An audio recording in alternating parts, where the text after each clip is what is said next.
Assalamualaikum warahmatullahi wabarakatuh. Kami dari kelompok 1 akan membahas materi bentuk kerjasama negara maju dan berkembang. Berikut ini penjelasannya. 1. Pengertian kerjasama. Kerjasama adalah kegiatan atau usaha yang dilakukan dua orang atau lebih untuk mencapai tujuan bersama.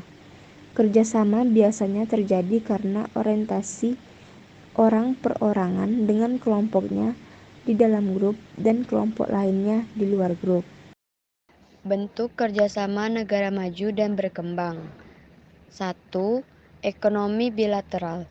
Kerjasama ekonomi bilateral yaitu kerjasama yang dilakukan oleh dua negara seperti negara Indonesia dan negara Jepang, negara Indonesia dengan negara Korea, dan lainnya. 2. Ekonomi regional.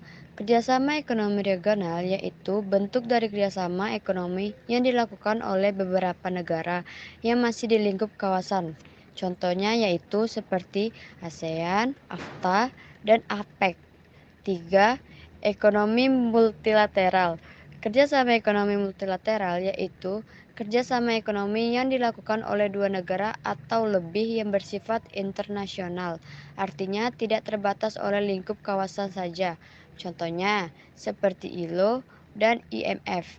4. Ekonomi antar regional.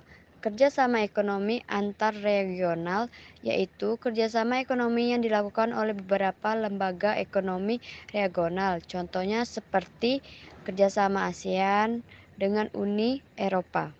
5. Ekonomi berdasarkan tujuan dan lapangan usaha.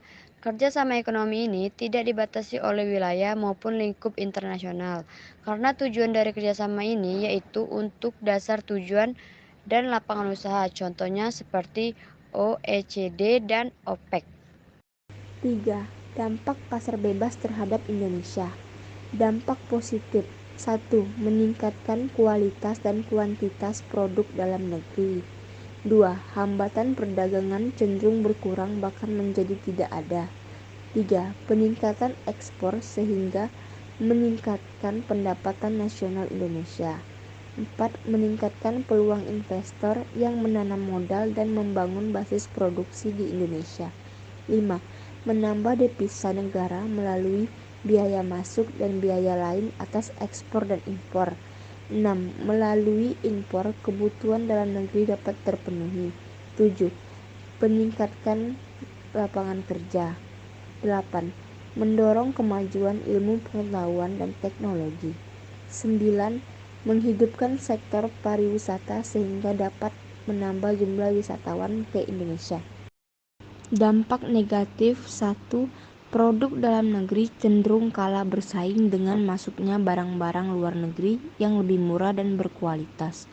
2. Bertambahnya kemungkinan eksploitasi sumber daya alam oleh perusahaan. 3. Munculnya ketergantungan terhadap negara maju. 4. Bila tidak mampu bersaing, akan berdampak pada menurunnya pertumbuhan ekonomi negara dan meningkatkan jumlah pengangguran. 5. Munculnya sifat konsumerisme